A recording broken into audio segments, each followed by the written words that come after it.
bad's going to happen right there. But amazing, amazing. But yes, we have thunderstorms in the forecast for the next several days. And if you're wondering, is this a normal thing this time of year? Yes. And it's exactly happening where we would expect to have on average this time of year. So for late March, you start to see this more classic tornado alley come into play as far as severe weather, but also across the south and the southeast. Sort of your Dixie alley will also be pretty active this time of year, and it's exactly what we're tracking for the next few days. So severe weather by Tuesday. You saw Sunday into Monday. Here we are again on Tuesday. It's Dallas, San Antonio, Houston, Shreveport.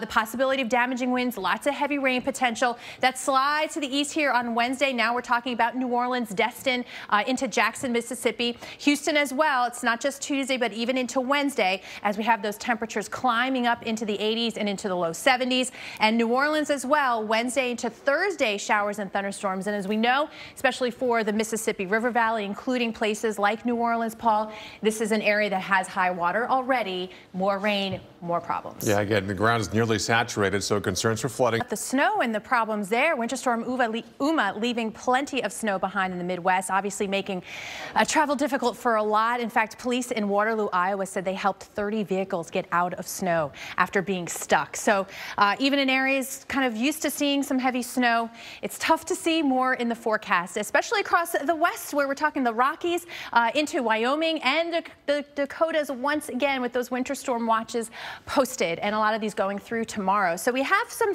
scattered snow showers once again. South Dakota, you're seeing some of that wintry weather. It's light right now, but just be prepared. That disturbance is moving off to the east. Of course, we have that big dip in the jet stream that's supplying just enough cold air. As that storm moves eastward, it will work with it, but notice some of that is just on the fringe. So there may be that mix of rain, snow, and yes, even ice.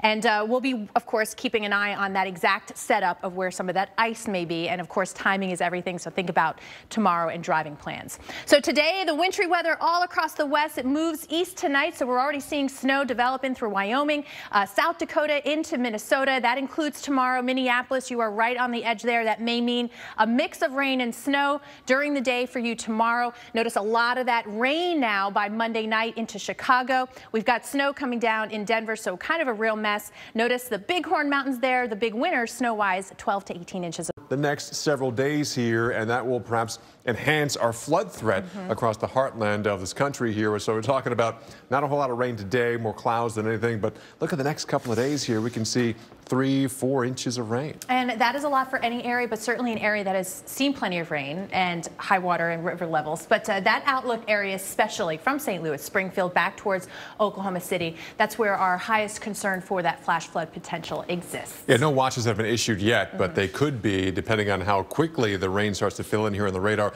Still can't rule out a few snow showers here across the northern plains, but the big puppy we're watching is this disturbance moving through the early part of the week, opening up the Gulf of Mexico, giving us a moisture supply that really won't stop all week long. And as long as you have that trigger in place as well, you have the mechanism to bring about those showers and thunderstorms. It gets stretched out here into the middle of the week, so that means you're just laying out a longer train track, more opportunities to pick up the showers and the thunderstorms. Right. We'll have more of your winter weather outlook coming up when finally warmer air moves in this case, it means temperatures above freezing. Finally, we'll get to the 30s. Woohoo! 30s! Yay. Party, confetti. But then there's this.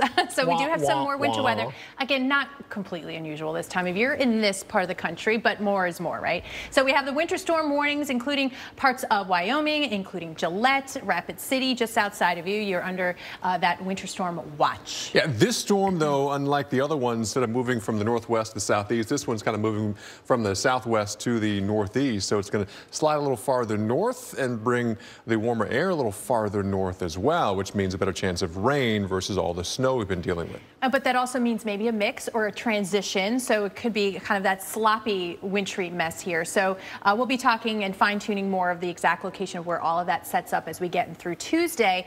But that band of heavier snow, as we have seen with certainly Uma, sets up right along that boundary just to the north of the low, too. Spring breaking, skiing, snowboarding, looking fantastic all throughout the west, Intermountain West, Northern Rockies. Jackson Hole, Grand Targhee, Big Sky looking fantastic for your snow season to continue. But then tomorrow, Arrowhead in Minnesota, northern Minnesota, UP and Michigan also seeing some snow showers as we head towards Monday night. All right, that rain moves into you, Chicago. After you're missing out on Uma, you're getting in on some of that rain, heavy snow, and those